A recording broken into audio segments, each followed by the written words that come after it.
রাত দখল পথ দখলের পর এবার আকাশ দখলের ডাক এসএফআই-এর। ভারতবর্ষের ইতিহাসে স্বাধীনতা পূর্ববর্তী ভারতেই শুরু হয়েছিল এই রীতি।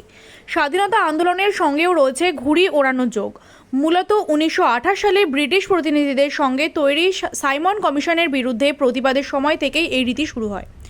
সেই সময় বহু সংগ্রামের মুখে শোনা যেত স্লোগান সাইমন গো ব্যাক। আজ স্বাধীনতার পরবর্তী সময়ে কোথাও গিয়ে যেন আরজি করের নির্যাতিতার বিচার চেয়ে সেই পথেই হাঁটছেন এসএফআই-এর কর্মী সমর্থকরা।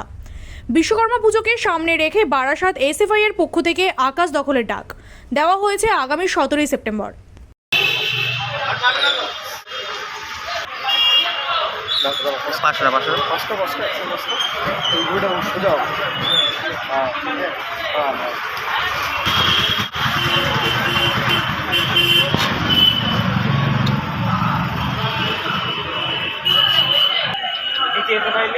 লালটা দিয়ে দিন। লাল দিয়ে দিন। আইয়ের বুক লিডার লালটা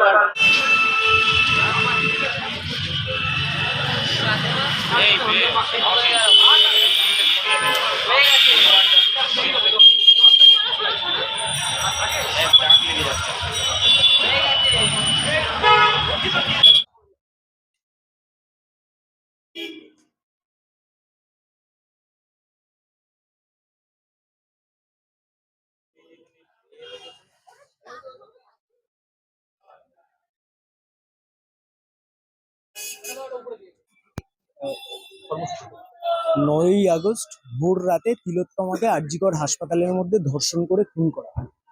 তার পরবর্তী সময় থেকে একদিকে যখন জুনিয়র ডাক্তাররা রাস্তায় নেমেছে, তার আরেকদিকে দাঁড়িয়ে সাধারণ মানুষ রাজপথে নেমেছে এই লড়াইয়ে সামিল হয়েছে।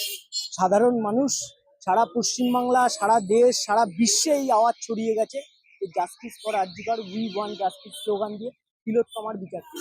এই লড়াইয়ের সূচনা করেছিল প্রথম আরজিকরে, যখন হচ্ছে ওই তিলোত্তমার দেহটাকে পুলিশ ছিনতাই করে বার করে নিয়ে যাচ্ছিল, তখন মীনাক্ষী মুখার্জি, দেবাঞ্জন দে, এসএফআই, ডিওএফআই, এডোয়া, এই আমাদের বামপন্থী ছাত্র যুব মহিলা সংগঠন, তারা হচ্ছে এই লড়াইয়ের সূচনা করে। তার পরবর্তী সময় মানুষের লড়াই মানুষের আন্দোলনে পরিণত হয়েছে। আমরা নির্দিষ্টভাবে খেয়াল করেছি রাত দখল হয়েছে, মেয়েদের ডাকে রাত দখল হয়েছে, কখনো রাস্তায় মানুষ অবরোধ করেছে, রাস্তা দখল করেছে, সমস্ত কিছু হয়েছে। আমরা মনে করেছি আগামী 17ই সেপ্টেম্বর হচ্ছে আমরা আকাশ দখল করব। আমরা দেখেছি বিশ্বের ইতিহাস, এই ভারতবর্ষের ইতিহাসে আছে, যখন ব্রিটিশ সাম্রাজ্যবাদ, ব্রিটিশ যখন হচ্ছে আমাদের দেশকে দখল করে রেখেছিল, যখন হচ্ছে আমরা পরাধীন ভারতবর্ষে, সেই সময়ে হচ্ছে যখন সাইমন কমিশন আসে, তখন হচ্ছে এদেশের মানুষ আকাশে হচ্ছে ঘুড়ি উড়িয়েছিল এবং তার মধ্যে লিখেছিল গো ব্যাক সাইমন। সারা দেশ জুড়ে প্রতিবাদ হয়েছিল। ঘুড়ি বরাবরই হচ্ছে মানুষের শান্তিপূর্ণ প্রতিবাদের অস্ত্র হয়ে উঠেছে। তাই আমরা এই সময় মনে করেছি যে আমরা আগামী 17ই সেপ্টেম্বর আকাশ দখল করব। তিলোত্তমার বিচার চাই। ধর্ষক তাদের হচ্ছে দৃষ্টান্তমূলক শাস্তি দিতে হবে। যারা তথ্য প্রমাণ লোপাট করেছে, যারা ধর্ষকদের আড়াল করার চেষ্টা করছে, তাদেরকেও দৃষ্টান্তমূলক শাস্তি দিতে হবে।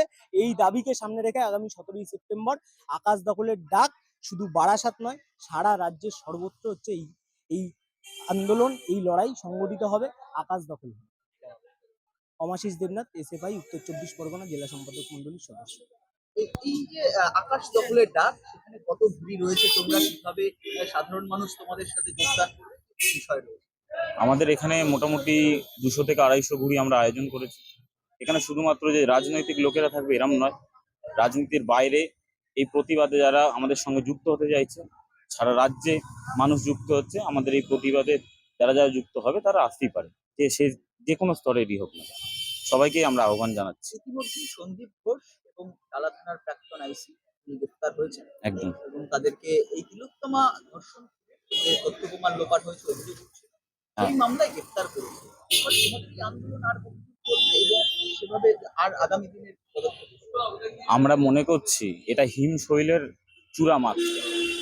এর মধ্যে আরো অনেকে জড়িত আছে। কি করে তথ্য লোপাট করলো, কারা করলো, কেনই বা করলো? যখন শ্মশানে নিয়ে যাওয়া হলো, তখন অন্য সব ডেড বডি থাকা সত্ত্বে কেন আগে তিলোত্তমার ডেড বডিটা পোড়ানো হলো, সেটাও প্রশ্ন থেকে যাচ্ছে। যারা এই যে সমস্ত জায়গায় জড়িত রয়েছে, তাদের সবার আমরা শাস্তি, যতক্ষণ দিন না এই শাস্তি আমরা ওদের সবার পাচ্ছি, ততদিন আমাদের এই সংগ্রাম চলবে। প্রসেনজিৎ রায়, আমি বারাসাত লোকাল কমিটি 1-এর পত্রিকা সম্পাদক।